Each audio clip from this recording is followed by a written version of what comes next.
2024-25 অর্থবর্ষে চক ইসমাইলপুর মহামায়া প্রাথমিক সংঘ সমবায় সমিতি লিমিটেডের বার্ষিক সভা হলো শুক্রবার। এদিন পশ্চিম মেদিনীপুর জেলার দাঁতন 1 নম্বর ব্লকের চক ইসমাইলপুর গ্রাম পঞ্চায়েত এলাকার সমস্ত স্ব-সহায়ক দলের মহিলাদের নিয়ে 2024-25 অর্থবর্ষের হিসেব নিকেশ করা সহ মহিলাদের কিভাবে স্বনির্ভর করা যাবে তা নিয়ে বিস্তারিত আলোচনা হয়েছে। চক ইসমাইলপুর গ্রাম পঞ্চায়েত এলাকার 378টি স্ব-সহায়ক দল নিয়ে গঠিত হয়েছে মহামায়া প্রাথমিক সংঘ সমবায় সমিতি লিমিটেড। মহামায়া প্রাথমিক সংঘ সমবায় সমিতি লিমিটেডের সংঘনেত্রী পুষ্পা জানা বললেন, এসএইচজি গ্রুপ গঠন করার পর মহিলারা বিভিন্ন ব্যাংকিং লোনের মাধ্যমে নিজেদের স্বনির্ভর করে তুলতে পারে। এছাড়াও বিভিন্ন ধরনের প্রশিক্ষণ, টেলারিং, মাশরুম চাষ সহ একাধিক বিষয়ে সহজেই শিখতে পারেন। এর পাশাপাশি এদিন যারা এলাকায় ঘুরে গ্রুপ গঠন করেছেন তাদের বেশ কয়েকজনকে সম্মানিত করা হয়।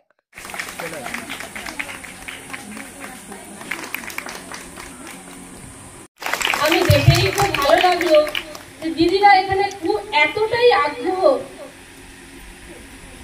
খুব ভালো লাগলো দেখি। আমাদের প্রত্যেক বছর হয়, আয় ব্যয়ের হিসাব হয় এবং প্রত্যেক দলের দিদিদের এক একজন দিদি আসেন। এটা হচ্ছে আমাদের গভর্নর বডি। সেই বডি নিয়ে আমাদের বছরে একবার বার্ষিক সভা হয়। কি বার্তা দেবেন এই সভা থেকে মহিলাদের?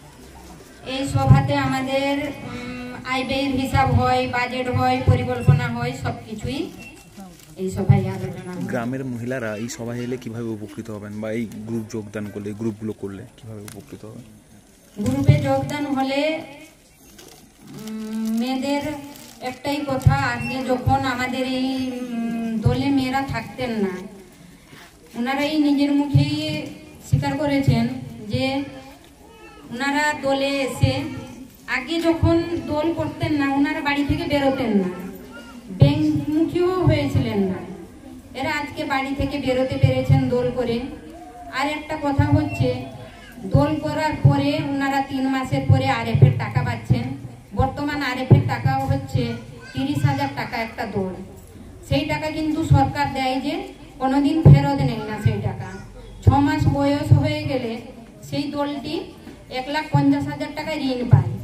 এই ঋণটা হচ্ছে খুব কম সুদে, যেটা একটা মধ্যবিত্ত পরিবার কি গরিব পরিবার খালি হাতে কেউ টাকা দিত না। মহাজনদের কাছ থেকে যখন ওনাদের টাকা নিতে হতো, জমির কাগজপত্র গয়না বন্ধক রেখে নিতে হতো। কিন্তু এই দলে থেকে আমাদের এই দিদিদের সেইগুলো করতে হচ্ছে না।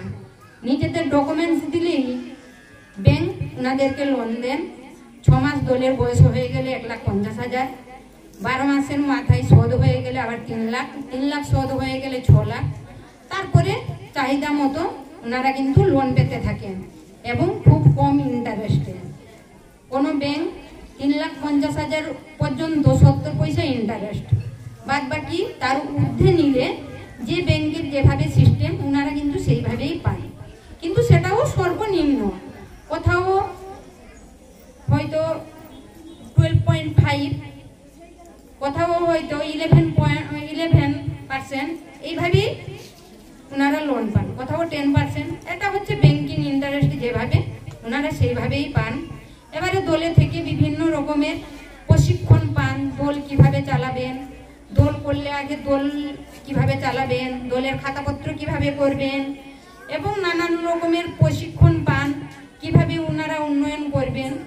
এবারে নিজেদের ব্যবসার জন্য একটা লোন দেওয়া হচ্ছে, ওনারা যাতে নিজেরা ওই লোন মানে যে লোনটা পাচ্ছেন সেইটা থেকে হয়তো ওনাদের যদি না হয় তার থেকেও বেশি করে আরো ব্যাংক থেকে লোন পাচ্ছেন। সংঘ সমবায় থেকে যে লোনটা পাচ্ছেন সেটা হচ্ছে 6% ইন্টারেস্ট, দুনিয়ায় কোথাও নেই সেই লোন। এই সুযোগ সুবিধাগুলো কিন্তু আমার দলের দিদিরা পাচ্ছেন। অমর অটোমোবাইল এখন আপনার প্রিয় শহর দাঁতনে। ইয়ামাহা কোম্পানির সমস্ত ধরনের মোটর বাইক নিতে আজই চলে আসুন অমর অটোমোবাইলে। আমাদের ঠিকানা দাঁতন কালীচর্দি হাট, দাঁতন হাসপাতালের কাছে। আমাদের এখানে পাবেন ইয়ামাহা কোম্পানির সমস্ত রকমের মোটর বাইক। প্রতিটি মোটর বাইক কেনাকাটার উপর থাকছে বিশেষ ছাড়। আমাদের ওপর একটি শাখা রয়েছে খাকুরদা ধনেশ্বরপুরে। মোটর বাইক কিনতে আজই চলে আসুন অমর অটোমোবাইলে। যোগাযোগ 9547232150। অথবা 6296512188।